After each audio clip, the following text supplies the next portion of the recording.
Hi, I'm Megan and welcome to my kitchen. In today's What's for Dinner video, I'll be sharing with you what meals we had this past week. Our dinners were easy to make, budget friendly, and delicious. So if you're looking for some weeknight meal ideas for your family, just keep watching. For dinner this first night, Gary ran and grabbed takeout from our local Greek place. So here's what we got, and this is way more than enough food for one meal. We had leftovers that we had for lunch the next day. So we both got their mixed plate, which is gyro and chicken over rice with salad and then pita bread. And then Gary got their dolmas or their grape leaves, and we love their ranch. I've said this before, but y'all, I don't know what it is about, at least the Greek places near us, their ranch is the best ranch I've ever had. And I've asked before, how do you make it? And they've told me, oh, we just use, ranch mix and mayonnaise and some milk and yogurt. I've tried to recreate it. My ranch doesn't taste like theirs, but I could just drink the ranch. It's so good. Anyway, I digress. This was delicious. It was so good, and it hit the spot. Dinner the next night, I don't even remember what was on the meal plan, but whatever it was, I did not feel like cooking it this day. And I know we just had chili cheese dogs a couple weeks ago, but that just sounded good this night. So here's what I'm going to use to make this. I've got some hot dog buns, hot dog chili just from the pantry, some hot dogs, shredded cheese. I just have this Fiesta blend on hand, so that's what I'm going to use. I have these little shells in my pantry that need to be used up, and then I've got a couple packets of the Velveeta cheese sauce. So I just boiled the shell pasta in some salted water until they were tender, drained them, added them back to the pot, added the Velveeta packets and a little bit of milk and some pepper, and that was it for the mac and cheese. For the hot dogs, I cooked them in the air fryer and then placed them in the bun, added the chili that I'd warmed up, added some shredded cheese, popped them back in the air fryer for a few minutes. Or no, I'm sorry, I popped them into the oven until that cheese was melted and the bread was slightly toasted, and that was our dinner this night. The next night, we had my parents and siblings over for a spooky, snacky dinner, and we watched What Lies Beneath. So first up, I pretty much shared everything that I'm making before on my channel. I will have my Halloween playlist linked down below so that you can check out how I made these. But I haven't shared these witch's finger mozzarella sticks before, but they're so easy. All I did was take frozen mozzarella sticks, baked them according to the package instructions. As soon as they came out of the oven, I took a sliced almond and put it in the end to look like a little fingernail. Now, I only did it on some of them because my little brother can eat his weight in mozzarella sticks, so I made a lot, and I did not feel like doing that to all of the mozzarella sticks. And then I served it with some warmed up marinara sauce for dipping, and my mom actually likes dipping her mozzarella sticks in honey mustard, so I set out some honey mustard as well. Here I've got some witch's brooms. I've shared these before. Just take some string cheese, cut them in half, and then in each half I took a little paring knife and about halfway up just made some little slices and then stuck a pretzel stick on top just to look like a little witch's broom. Next up, I made some of the little smoky mummies. My dad, y'all, he said these look like little baby Jesuses. It's like, no, they don't. But anyway, I'm sure you've seen this before. I've shared these before. I just took some little smokies, took some crescent rolls that I cut into strips, wrapped them around the smokies, baked it at 375 degrees for about 10 minutes until the dough was done. And then I just took some mustard and made some little eyeballs for them. Next, I made eyeball caprese. So I laid down some fresh basil, added a sliced Roma tomato, and then I took the little tiny mozzarella balls, cut them in half. And then for the little black part of the eyeball, really you can use anything. You can do sliced black olives. You could do like a little bit of balsamic reduction. Tonight, I just took a black edible food marker and just made the little dots. And then on the side, I had some of the Trader Joe's balsamic glaze we could drizzle over it. Next up, I did a charcuterie board. I just used things that I had in my fridge and in my pantry that needed to be used up. We've got some veggies, some different meats, different crackers, different cheeses. I added some pepitas, as well as took some little cuties and drew little faces on them for jack-o'-lanterns.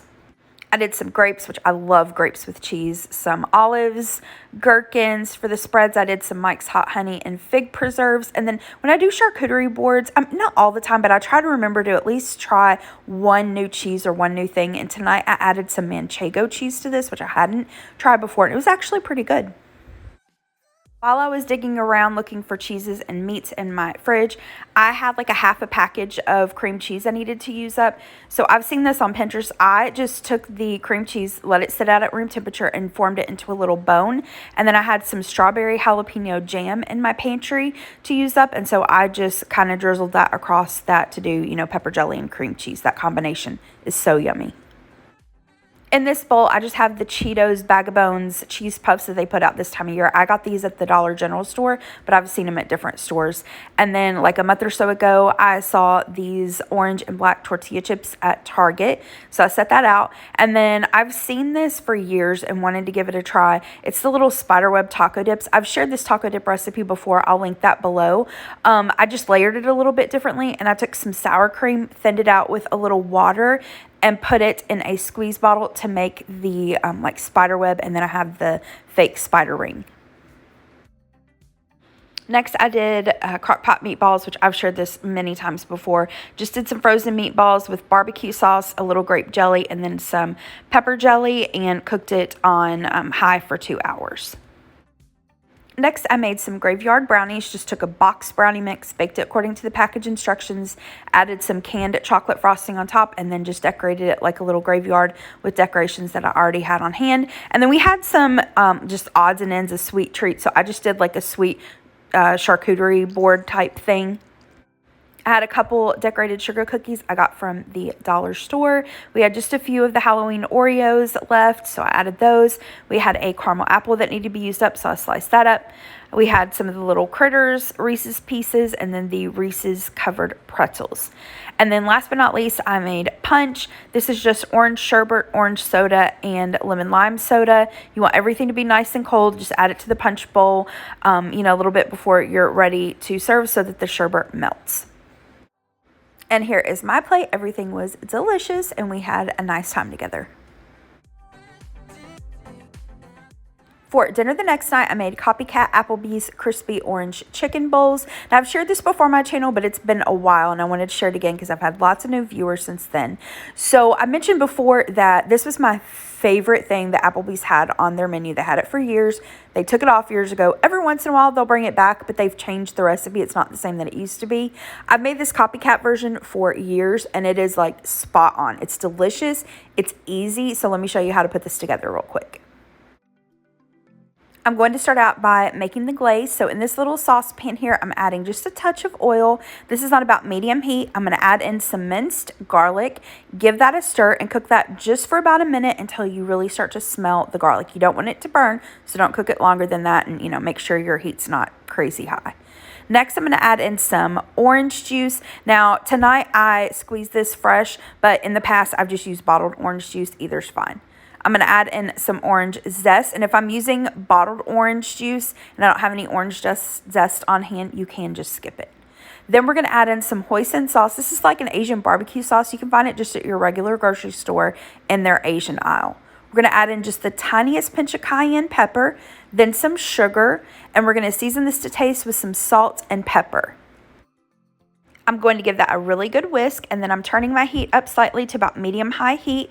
You're going to bring this to a boil, reduce it to a simmer, and simmer it for about 5 minutes or so until it's thick, like a glaze. Now, I speak from personal experience here. Keep an eye on this while it's simmering. You do not want this to boil all over your stove. It is a pain in the neck to clean. Next, we're going to make the veggie portion of the bowl. So in this skillet, I'm going to add in some oil. I've got this on about medium heat. I'm just using, what Applebee's used to use. Use whatever you've got on hand or what you and your family like. Here I've got some sliced red bell pepper, some sliced mushrooms, sugar snap peas, and then some broccoli that I gave a rough chop. I'm going to season this with a little bit of salt and pepper, and then just cook this for, maybe 8 to 10 minutes until all the veggies are tender. Now, sometimes if I'm, kind of feeling lazy, or I'm just trying to get dinner on the table really quick, I'll just use like a frozen Asian vegetable medley and just cook that in the microwave according to the package instructions. Now for the chicken. The recipe that I use, which of course will be linked down below, calls for you to take chicken breasts, cube them up, batter them, deep fry them, which you can totally do. I prefer to just use frozen bagged chicken. There are two reasons for that. One, it's easier. Two, if you've watched my channel for any period of time, you know I hate deep frying food. I avoid it where I can. So I just prefer to do this, but use your preference. If you want to, batter and cut up your own fresh chicken, totally do that. I bought this Tyson Anytizers popcorn chicken. This is the chicken I prefer to use. I got this at BOGO on Publix like a month or so ago, so it was half price. But really, any frozen chicken you could do, chicken nuggets, popcorn chicken, whatever you prefer, any brand is fine. I'm just going to cook this according to the package instructions. Once that's cooked, I'm going to add it to a bowl, and when I added it, a little bit of the oil from the air fryer basket came into the bowl, so I just took a little paper towel and cleaned that up. I'm going to take the orange glaze that we made and drizzle that over the chicken and then give that a toss, and that's it for the orange chicken. Now, really, you could eat this just like that is. This is a good orange chicken recipe, but we're going to turn it into the Copycat Applebee's bowl. So to a bowl, I'm going to add in some cooked white rice. I'm using the, just microwavable 90-second rice tonight to make it easy. I'm going to lay down some of those vegetables and then the orange chicken. Now, I do like to make the full recipe of the sauce because we like to drizzle the sauce over our chicken and vegetables like you see me doing here. And then last but not least, we're going to add some sliced almonds.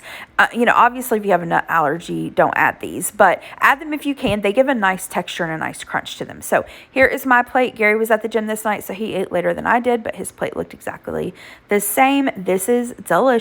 So yummy. And if you do the shortcuts like I mentioned, like using the bagged frozen chicken, microwavable or instant white rice, this dinner comes together in like no time. For dinner the next night, I apologize, I didn't get pictures. It was Halloween, and so, with the dogs and the trick-or-treaters and everything, it was just kind of a lot. But we just had leftovers. Gary had leftovers of the orange chicken bowls. And then for lunch one day that week, I had made my dad's burger and beans. I've shared that before. I'll link the video down below. So I had leftovers of that. I just warmed that up. For dinner the next night, I made chicken pot pie. And like some of the other things I've shared in this video today, I have shared this before, but I wanted to share it again. So this originally I found on Crouton Cracker Jack's channel. I'll have it linked down below. This is really easy and it is delicious. There's nothing wrong with using, the recipes that call for cream of chicken soup. Nothing wrong with that. I make that too. But making your own filling from scratch is just delicious. So in this skillet, I'm going to add in some butter. I've got this on medium heat. Once the butter has melted, I'm going to add in some diced onions and cook those for about 5 minutes or so with a little salt until the onions are soft. And if you wanted to, you could add in some diced celery here. If you've been with me for a while, you know I'm not a celery lover. I've only recently started using it, and I have to put it in the food processor, and I didn't have any on hand this night. So anyway, like I said, once those onions are tender, then we're going to move forward with making our filling. We're going to do that by adding in some flour. We're going to give that a whisk and cook that for a couple minutes until the flour tastes out of it and it kind of starts to change colors just a little bit.